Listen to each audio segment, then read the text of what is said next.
no me gusta usar la palabra misterio, no usen la palabra misterio. Estás escuchando Programadores Anónimos.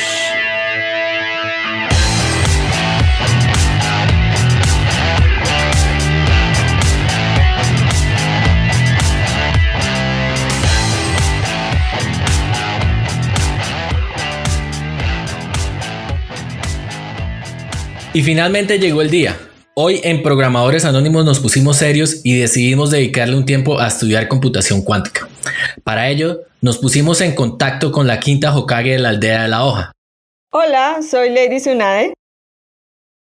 Y durante los siguientes 20 minutos, yo, Naruto Uzumaki, sí hablaré de computación cuántica. Cabe la posibilidad de que no hable de computación cuántica. Iniciemos nuestra conversación hablando de los principios básicos, lo que es la computación cuántica y la computación tradicional. Entonces, vamos a estar esta conversación. Yo voy a explicarles unas cosas más enfocados en el nivel físico de las cosas, cómo funciona y cómo creemos que funcionan, porque realmente la computación cuántica tiene un algo de misterio que no me gusta usar la palabra misterio, no usen la palabra misterio en divulgación, así que realmente es algo que no logramos entender en este momento y que pues nos causa esa sensación de querer entender más, pero que logramos controlar y por eso pues, tenemos la posibilidad de tener la computación cuántica. Para iniciar con la conversación, entonces Lady, ¿nos puedes explicar un poco cómo funciona este tema de hacer computación? ¿Qué significa computar cosas? ¿Cómo funciona, digamos, a bajo nivel un computador? Claro que sí. Yo prometí o advertí mejor que no iba a hablar de computación cuántica, entonces voy a hablar de computación clásica. Y encontré, o bueno, desde la universidad me enseñaron que la computación está basada en ceros y unos. Y lo que tenemos son esas dos unidades básicas con las que de forma increíble logramos a través de operaciones y a través de compuertas lograr una tarjeta gráfica, lograr video, lograr cómputo, almacenamiento. Entonces, si vamos a bajo nivel, básicamente lo que tenemos son ceros y unos y la posibilidad de, usando los principios de la lógica binaria, realizar operaciones, tener el AND, el OR, el XOR, todas esas compuertas y esas operaciones que veíamos por allá en la universidad, para computar estos números y lograr lograr operaciones, hacer cálculos sobre ellos y de forma muy sofisticada ir evolucionando, ir aumentando en el nivel de abstracción hasta lograr, por ejemplo, tener temas de, no sé, de integrales, de manejo de números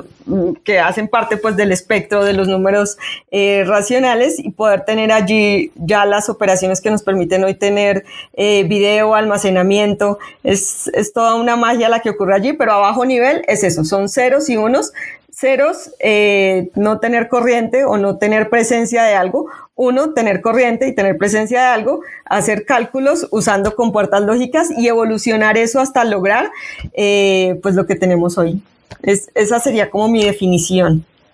Sí, no, está bastante acertada. De hecho, a nivel físico, que lo que prometí que yo iba a estar centrado, lo que tenemos son niveles de voltaje que yo puedo medir y que si yo dejo pasar, ¿sí? la potencia que yo puedo dejar pasar aplicándole la compuerta me puede dar un 1 lógico porque pasa un determinado nivel de energía que estoy midiendo, ¿verdad? Y si yo considero un 0 lógico a algo que tiene muy poquita energía, que dejo pasar muy poquita corriente, pasa muy poquita potencia por ahí, pero que no llegue a ser un 0 absoluto o un 1 como tal. Pueden ser una compuerta 5 voltios, o puedo llevarlo a 1.5, dependiendo de lo que yo vaya a medir, pero realmente lo que yo estoy midiendo son niveles, ¿sí? Entonces como si tuviéramos agua, ¿no? Entonces si está lleno o está un poquito vacío, entonces yo tengo esos porcentajes y tengo ahí una holgura en donde puedo determinar si está pasando. Ahora, acá es cuando yo quería hacer el ejercicio a nivel de lo que pasa a nivel de computadores cuánticos, y es que en vez de tratar las cosas como si fueran un nivel, ¿sí? Y como vimos también en la introducción, vamos adicional a hacer la representación de ceros y uno. Vamos a poder representar mucha más información aprovechando que el 0 y el 1 pueden estar al mismo tiempo conviviendo en un mismo lugar. ¿Por qué? Porque nosotros no sabemos qué es lo que está pasando ahí. Entonces, es un ejemplo muy, digamos, mundano de lo que significa esto. Es que yo tiro una moneda al aire, ¿verdad? Y le pongo una caja.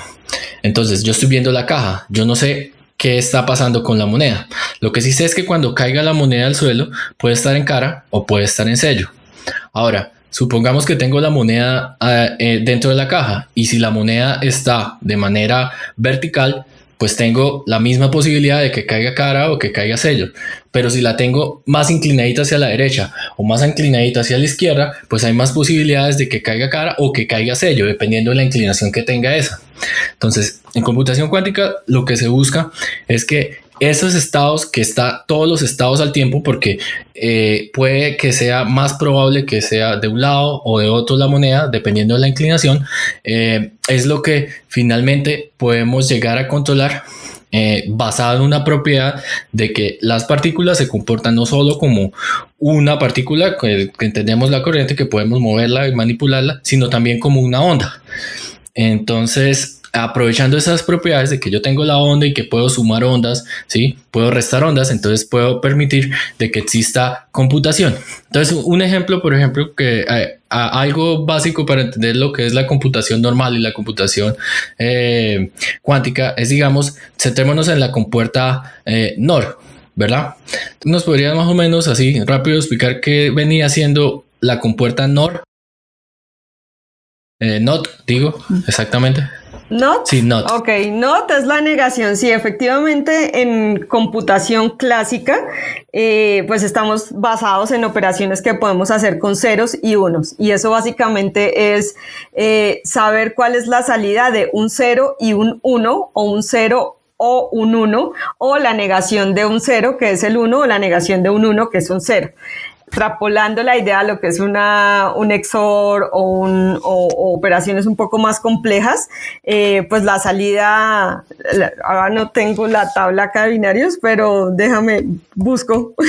Sí, igual digamos que entendemos, asumimos que acá somos programadores, creo que entienden las tablas de verdad. Así es, exactamente, están basadas en tablas de verdad, y ahí me ibas corchando con cuál es la salida de la XOR, pero te la Vale, busco, te la tengo. Bueno, para eso tenemos, digamos, los buscadores. Pero algo clave que quería mencionar acá, a ver qué se te ocurre. Digamos que entonces ahora, en vez de ver las cosas como si fueran una bolita, ¿verdad? Que yo la dejo pasar o no la dejo pasar, tengo ese flujo, ¿verdad? Imagínate que tienes una onda, una piedra, la tiras al agua, ¿verdad? Y te sale una onda, ¿sí? Ahora, tú quieres que esa onda se cancele, que no exista más esa onda tirando otra piedra en otro lado del lago, ¿verdad? Entonces, ¿qué se te ocurre que podrías hacer para que esa onda quede en cero? Uy, pregunta compleja, pero bueno, uno se me ocurre, no sé si podemos jugar con el tiempo, y es regresar el tiempo y que no lance la piedra, luego no tengo la onda. Eso se me ocurre así en una forma muy básica. O porque si yo ya lancé la piedra y la onda ya se generó, forma de anularla es, o sea, no me funciona lanzar una piedra en sentido contrario, por ejemplo, para anularla, porque lo que voy a hacer es generar otra onda, pero en mi sentido, pero igual la onda inicial ya está. No sé si estoy entendiendo bien o no. Sí. Entonces, ahora imagínate esto. Imagínate que desfasadas en el tiempo, al instante en donde ella va arriba, yo mando otra que va abajo, y esas dos ondas se encuentran. ¿Me entiendes? Sí. ¿Qué va a pasar? Se cancela. Ah, ok, ¿sí? Ok. Porque las ondas se pueden sumar, las ondas se pueden restar, las ondas se pueden cancelar, ¿verdad? Ok. Entonces, sí, aprovechando esas mismas propiedades en computación cuántica, tú puedes tener compuertas. ¿Por qué? Porque tú puedes negar la onda. Si tienes una onda, que detectas una onda que está hacia arriba con su cresta y con su valle, ¿verdad? Entonces tú puedes generar otra onda que es la onda, la contraposición de esa onda, o la puedes negar, la puedes volver cero, la puedes anular, ¿sí? O la puedes amplificar, y podemos finalmente normalizar una onda, a pesar de que no sabemos qué está pasando allá, y por eso podemos generar compuertas sin medir nada, porque finalmente sabemos que si coloco este dispositivo acá, voy a tener ondas que se pueden sumar, se pueden restar, y que al fin y al cabo es la representación de muchísimos valores, porque ¿cuántos valores posibles tiene una onda sinusoidal? Son infinitos, ¿verdad?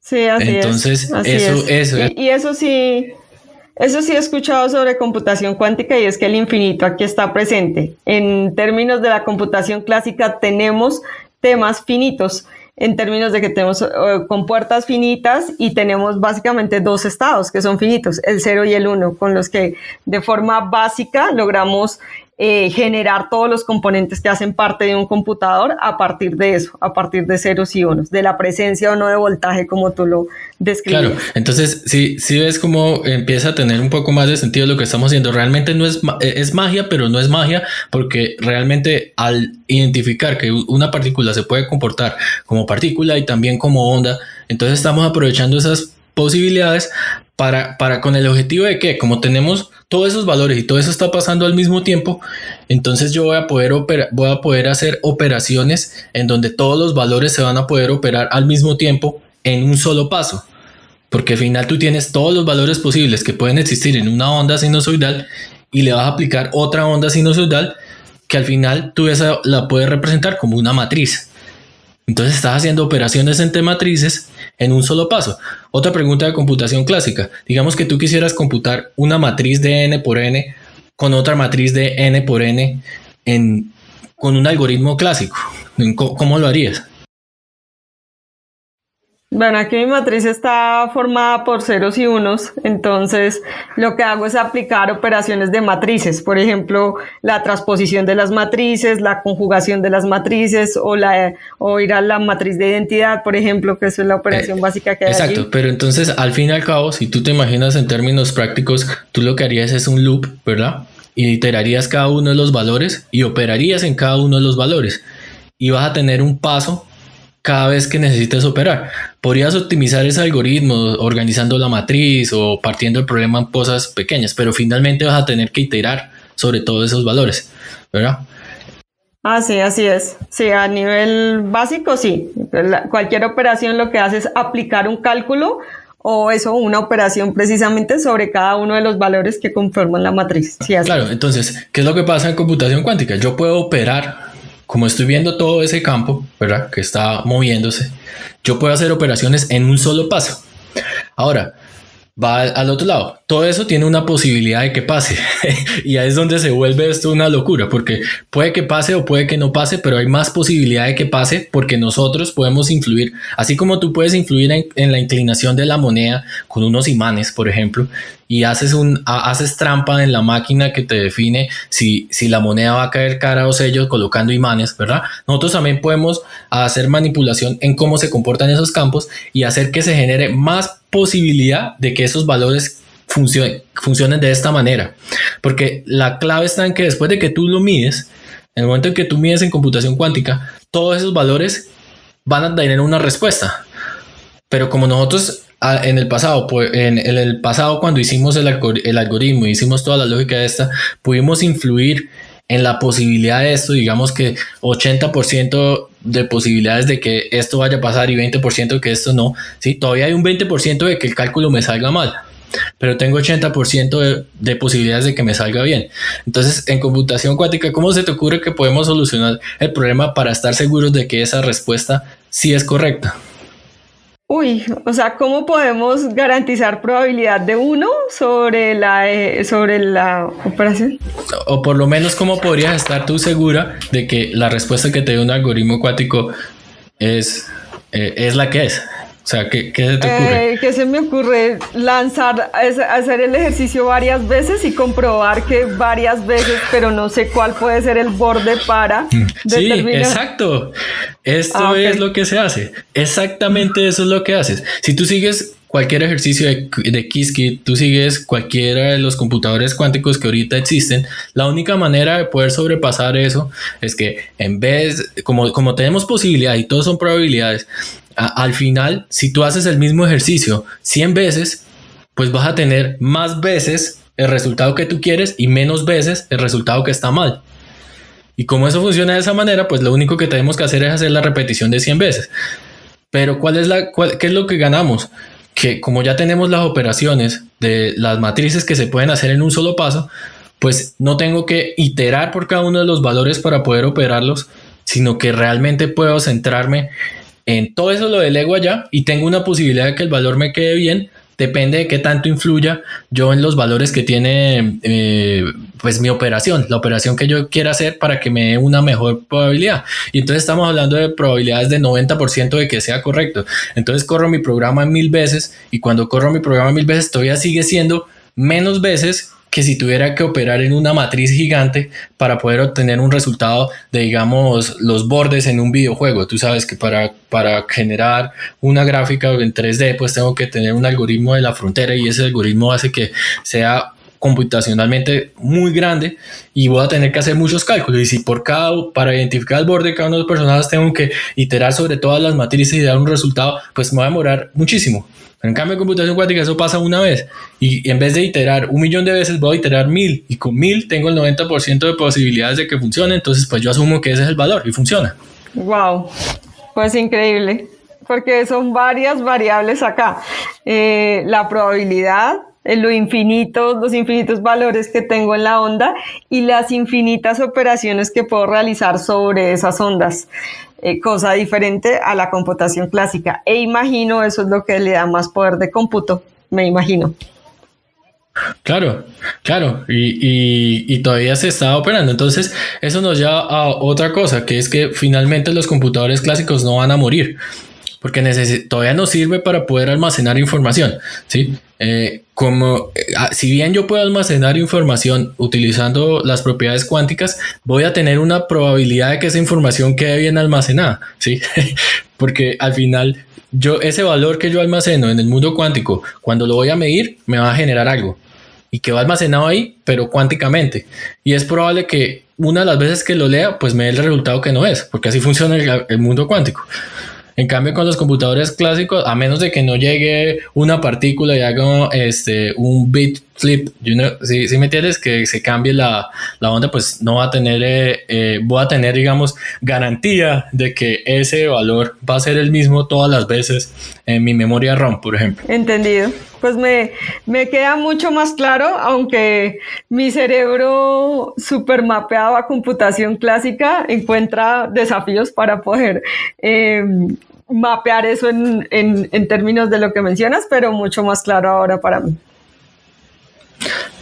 Claro. Entonces, ¿por qué finalmente esto y en dónde podría aplicarse? ¿Sí? Por ejemplo, tú sabes que cuando se hace inteligencia artificial, no sabes, uno lo que hace finalmente es computar matrices, ¿sí? Entonces, si yo digo para poder calcular un clustering o para poder definir, digamos, que la salida de un modelo, finalmente yo tengo una sumatoria gigante que se puede traducir en matrices, operaciones de matrices, y todas esas operaciones van a pasar en el mundo del quantum. Y yo en el mundo clásico, ¿qué es lo que hago?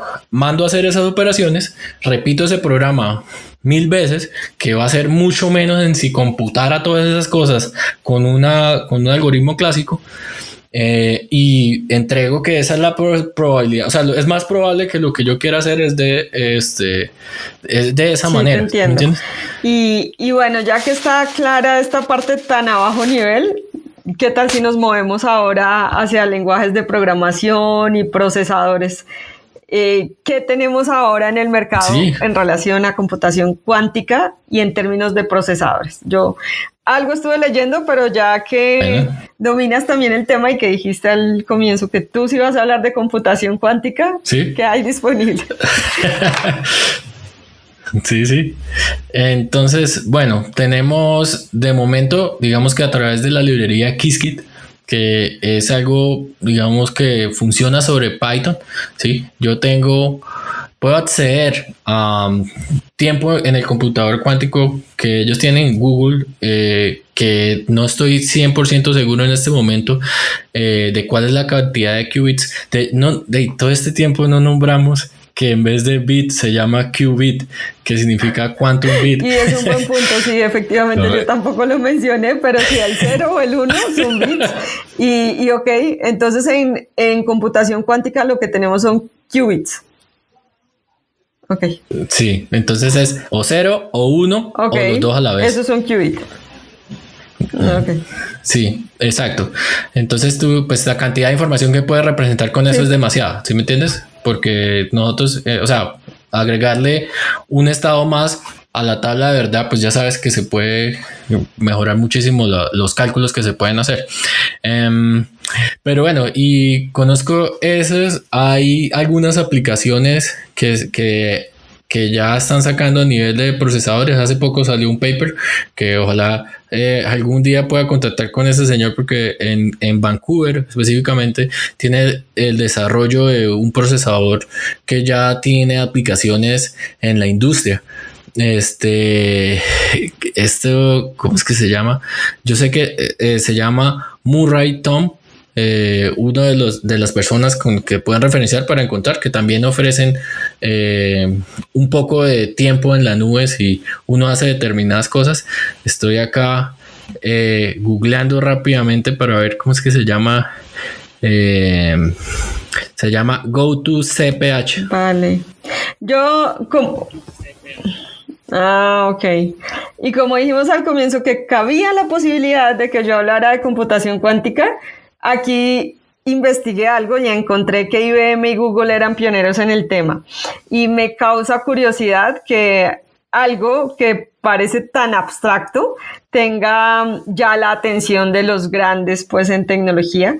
Encontré que IBM tiene 28 tipos de procesadores que ya ha generado. Creo que IBM, incluso hay uno que se llama Eagle, como águila, creo, ¿en qué? En inglés, y es muy, es tal vez el referente en términos ¿de qué? De computación cuántica. Y del lado de Google están trabajando con un partner que se llama IonQ, y con el que incluso ya desde el marketplace de GCP uno puede comprar máquinas con cierta tecnología alrededor de computación cuántica.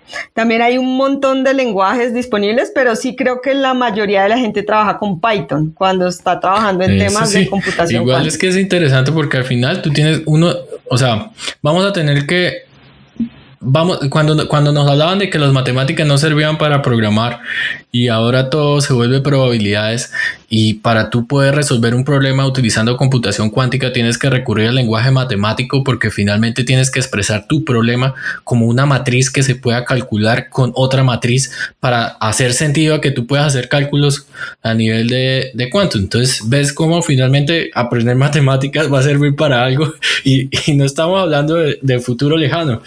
O sea, si alguien me ha sido una pregunta en Colombia, que es de las cosas, de lo último que quiero tocar, que se nos está extendiendo bastante el podcast, y entonces, por ejemplo, si tenemos los algoritmos de encriptamiento que se basan en simplemente encontrar un número, ¿verdad? Lo encriptamos, pero realmente es que tenemos una llave y vamos a encriptar el número, y tenemos un algoritmo que nos permite descifrar ese número, y si está bien, pues sale la respuesta, si no, no está, ¿verdad?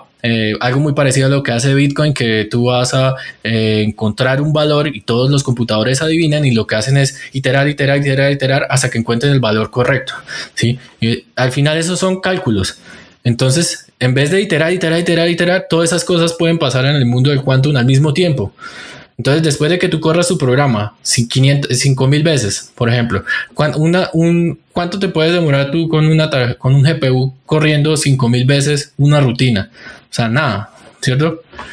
Pero si lo vas a hacer 50 millones de veces como lo hacen ahorita para minar un Bitcoin, te demora muchísimo. 5,000, nada.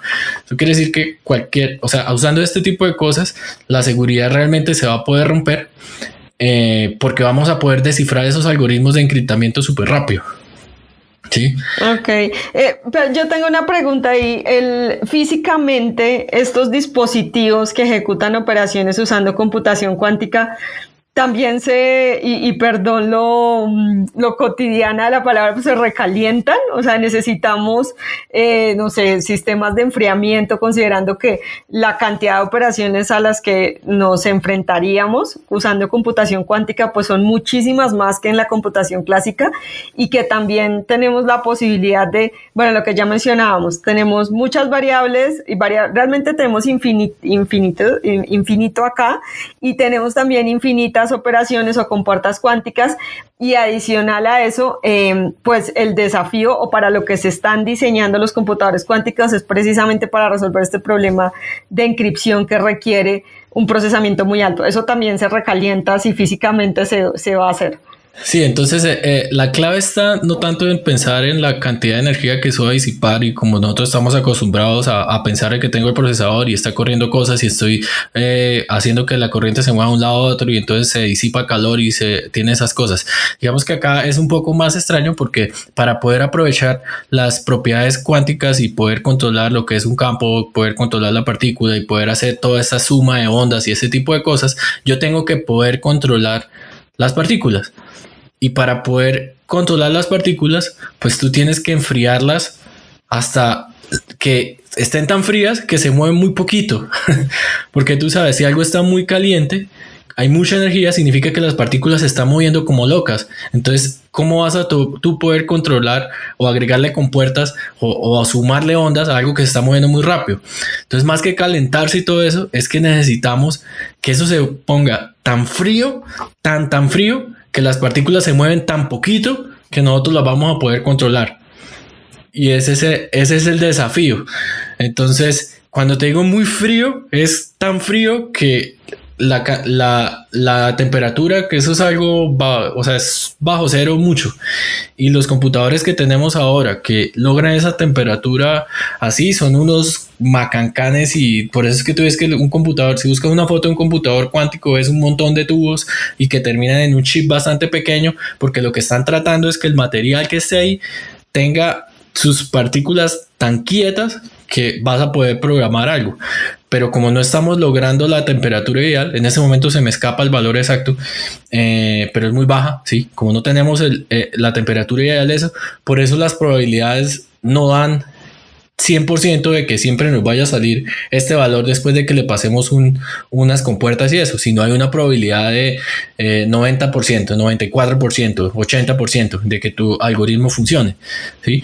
Pero tiene que ver mucho porque la temperatura no la vamos a bajar tanto. Entonces, más que todo el dispositivo se va a calentar porque está computando como loco, es que necesitamos una forma de poder controlar las partículas. Y para hacer eso, pues hay que enfriarlo.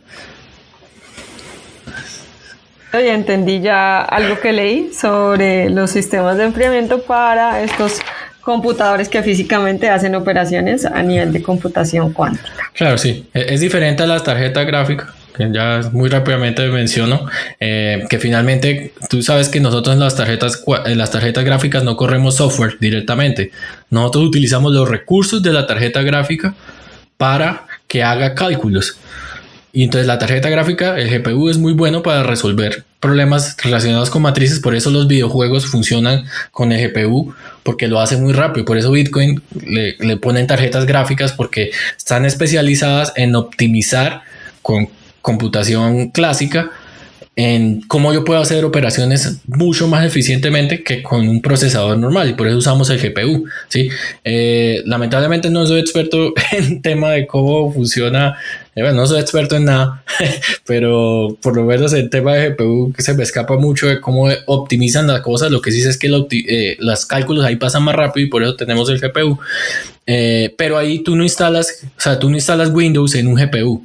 Tú no instalas un set de instrucciones del procesador para que te cargue, no sé, un sistema operativo Linux ahí sobre el GPU. Tú utilizas los recursos de él, y la computación cuántica, pues ahora están sacando procesadores cuánticos. Supongo que en algún futuro vamos a correr en un sistema operativo, o sea, vamos a crear un sistema operativo que funcione a base a las instrucciones de un procesador cuántico. Pero de momento, es decir, tú no tienes un sistema operativo que funcione basado en un procesador cuántico, entonces tú sí lo puedes usar como si fuera una tarjeta gráfica y vas a consumir los recursos del computador cuántico como parte de tu ciclo de desarrollo, pero no vas a hacer que un sistema operativo funcione en ese. Pues por lo menos eso es lo que entiendo yo, aunque pues si sale un procesador cuántico, pues tú vas a poder construir un sistema operativo con ese set de instrucciones finalmente. Entendido. Sí. Bueno. No sé si Y bueno, ya en esta parte, como les comentaba, sí, última pregunta tal vez, o último tema. Bueno, nos estabas contando de Colombia Def y que encontraste allá una pregunta interesante con relación a inscripción. ¿Otra pregunta interesante o esa? No, pues por ahora es lo que me estuvieron diciendo. También me preguntaron temas de cuáles podrían ser las aplicaciones y cómo esto podría afectar el día a día de la gente. Entonces ahí solamente se me ocurrió una especie de medio chiste. Finalmente el mundo es cuántico, porque tú no tienes total certeza de qué es lo que va a pasar. Y sin embargo, basado en las posibilidades de lo que tú consideras y de lo que tú mides y de lo que te dices y de lo que te informas, tú tomas una decisión. Entonces vivimos en un mundo cuántico y a pesar de eso lo vemos como si fuera un mundo continuo, porque tú te organizas. Hoy voy a hacer esto, luego esto, y si esto no, hago esto otro, y creas todo tu algoritmo.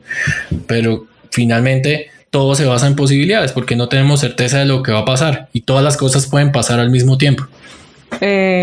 Buena frase para cerrar, y es que todas las cosas pueden pasar al mismo tiempo.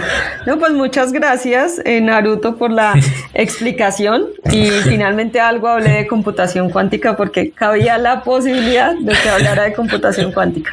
Y listo. Y bueno, en esta nueva etapa del podcast, si realmente les gustó, solo quiero recordarles que no somos expertos en esto.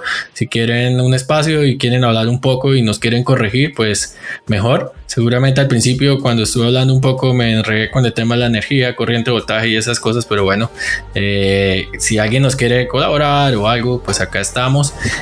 Ahora la ronda de invitación de relaciones y eso, como somos uno a uno, pues vamos a hacer un poco más anónimos, pero pues estoy seguro que ya saben quiénes están detrás de los micrófonos, y pues cualquier mensaje que nos quieren hacer llegar, estamos en Anchor. Nos puedes dejar un mensaje, o nos escriben en La Plaza, o nos escriben en Colombia Def, y pues bueno, nos estamos escuchando. Buena ciencia a todos. Buena ciencia, gracias. Listo.